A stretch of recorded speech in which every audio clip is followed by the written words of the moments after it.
तो शुरू हो जाते हैं हम लोग। क्वेश्चन नंबर 2 में आ जाते हैं,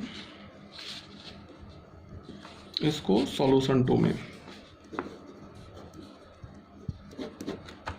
ये बोल रहा है कि ए मैट्रिक्स दे रखा है 2x + 1 and 3y 0 and y² - 5y = x + 3 y² + 2 0 and -6। ठीक है, ये हमारे पास ए मैट्रिक्स है और ये हमारे पास बी मैट्रिक्स है। अब जरा तुम देखो इसको ध्यान से, इसमें बोल रहा है कि find the values of x and y such that this two matrices are equal. तो उसके लिए हमें क्या करना है कि यहाँ पे मैंने क्या बोला कि इस क्वेश्चन में क्या था, जो वेरिएबल था वो एक ही प्लेस पर प्रेजेंट था। यहाँ वेरिएबल एक से ज़्यादा प्लेस पर प्रेजेंट है, x तो एक ही प्लेस पर प्रेजेंट है बट y यहाँ पे A12 पर भी है, A22 पर भी है। तो इसमें थोड़ा हमें ध्यान रखना पड़ेगा। किस बात का ध्यान रखना पड़ेगा वो आप ऐसे देखो, जैसे हमें अगर ये दोनों मैट्रिक्स इक्वल है तो A11 का ये एलिमेंट है, ये भी A11 का एलिमेंट है, ये दोनों इक्वल होना चाहिए। तो यहाँ से क्या होगा कि 2x + 1 किसके इक्वल होगा, x + 3 के। तो यहाँ से x की वैल्यू क्या हो जाएगी 2, तो ये x की जो वैल्यू 2 आई ये हमारा आंसर हो गया, इसमें कोई प्रॉब्लम नहीं है, आंसर हो गया, x का वैल्यू निकल आया। क्यों x का वैल्यू निकल आया, बिकॉज x जो है ना एक ही प्लेस पर प्रेजेंट है, तो x का ये वैल्यू हो गया। अब मान लो कि यहाँ से ये A12 और यहाँ से ये A12 को हम इक्वेट करते हैं, तो यहाँ से हमें क्या मिल जाएगा 3y = y² + 2। तो यहाँ से हमें क्या मिल जाएगा y² - 3y + 2 = 0। तो यहाँ से क्या मिल गया y² - 2y -y + 2 = 0। तो यहाँ से हो गया y - 2 एंड y - 1 = 0। तो यहाँ से हमें क्या मिल गया y = 1 एंड 2, ये दो y के वैल्यू आ गए। अब तुम डायरेक्ट y = 1 एंड 2 आंसर नहीं बोल सकते हो, हमें इस y के दोनों वैल्यूज़ को चेक करना होगा कि y = 1 के लिए ये पूरा जो इक्वेशन दे रखा है वो कंसिस्टेंट है या नहीं।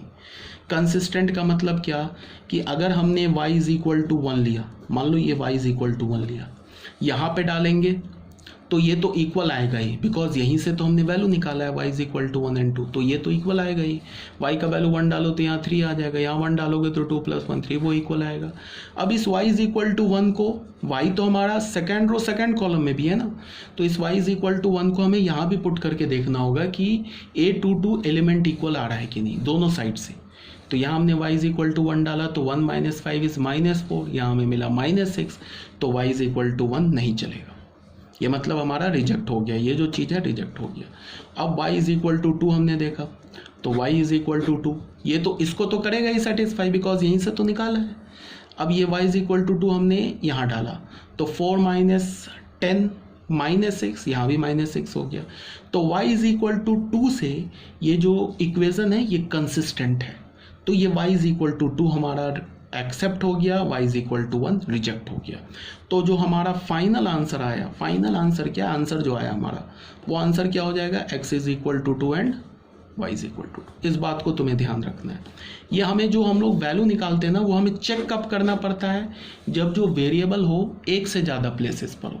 जब भी वेरिएबल एक से ज़्यादा प्लेसेस पर होगा तो हमें फिर चेक करना पड़ेगा, और वेरिएबल एक से कम प्लेस पर होगा तो हमें चेक करने की ज़रूरत नहीं है।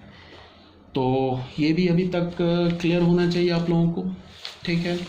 इसके बाद फिर हम लोग आते हैं अपने नेक्स्ट थर्ड पॉइंट पर, वो किसके क्या है, वो क्लासिफिकेशन ऑफ मैट्रिसेस। ये सबसे फैक्ट वाली बात है, मतलब एक इंफॉर्मेशन है, कोई कंसेप्ट यूज़ नहीं है, कोई दिमाग नहीं लगेगा, बस सुन लो एक बार समझते जाओ। सबसे पहले आते हैं हम रो मैट्रिक्स पर। रो मैट्रिक्स नाम से ही हमें पता चल रहा है मैट्रिक्स हैविंग 1 रो ओनली।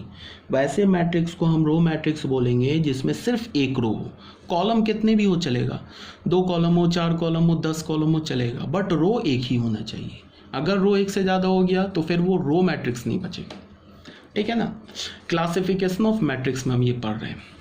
तो अगर मैंने बोला मैट्रिक्स हैविंग ओनली 1 रो, इस बात को ध्यान रखेंगे, इज कॉल्ड और रो मैट्रिक्स।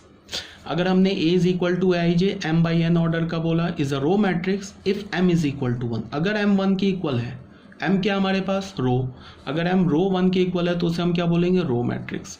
अब जैसे ये मैट्रिक्स देखो, इसमें कितने रो है 1 रो है, कितने कॉलम्स है 1 2 3 4 कॉलम्स है, तो ये 1/4 ऑर्डर का मैट्रिक्स है, तो ये एक रो मैट्रिक्स है।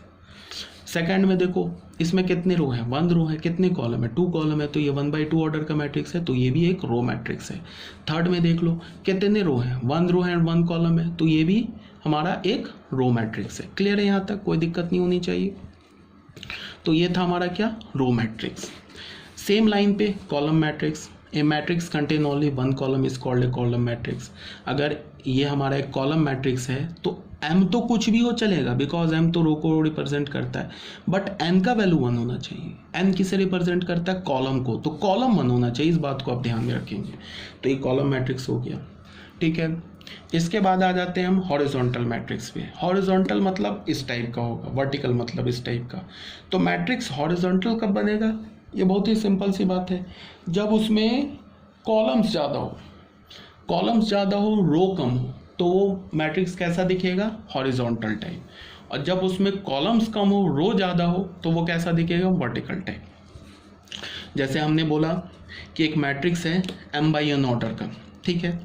तो अगर ये मैट्रिक्स हमारा एक हॉरिजॉन्टल मैट्रिक्स है तो क्या होना चाहिए कि जो रो है वो कम होना चाहिए, किससे कॉलम से, तो वो हॉरिजॉन्टल मैट्रिक्स हो जाएगा। तो number of rose should be less than number of column. जैसे ये देखो, ये थोड़ा लग रहा है ना देखने में हॉरिजॉन्टल टाइप का, देखने में क्या है ये हॉरिजॉन्टल मैट्रिक्स, तो उसमें कितने रोज दिख रहे हैं 1 रो एंड 2 रो, कितने कॉलम दिख रहे हैं 1 2 3 4 कॉलम्स दिख रहे हैं, 2 रोज दिख रहे हैं। तो ये जो हमारा मैट्रिक्स होगा ये कैसा मैट्रिक्स होगा, एक हॉरिजॉन्टल मैट्रिक्स होगा। ये कैसा मैट्रिक्स होगा, एक हॉरिजॉन्टल मैट्रिक्स होगा। 2 रोज एंड 3 कॉलम्स, तो इसमें देखो नंबर ऑफ रोज क्या है हमारे पास लेस है नंबर ऑफ कॉलम्स है, तो ये एक हॉरिजॉन्टल मैट्रिक्स हो गया। क्लियर है। सेम लाइन पर वर्टिकल मैट्रिक्स है, इसमें क्या होगा कि नंबर ऑफ रोज जो होगा वो नंबर ऑफ कॉलम से ग्रेटर होगा, तब जाके मैट्रिक्स का जो शेप आएगा वो वर्टिकल टाइप का आ जाएगा। तो इसको हम डिफाइन ऐसे ही करेंगे, AIJ m/n ऑर्डर का है। अगर ये हमारा एक वर्टिकल मैट्रिक्स है तो यहाँ पे n इज इक्वल टू 1 होना चाहिए, ठीक है। m का वैल्यू चाहे कुछ भी होता रहे, 2 हो 4 हो 10 हो, उससे हमें कोई मतलब नहीं, बट हमें सिर्फ किस पर ध्यान रखना है n पर। कॉलम एक होना चाहिए, रो कितना भी हो जाए चलेगा, उसमें हमें कोई प्रॉब्लम नहीं होनी चाहिए।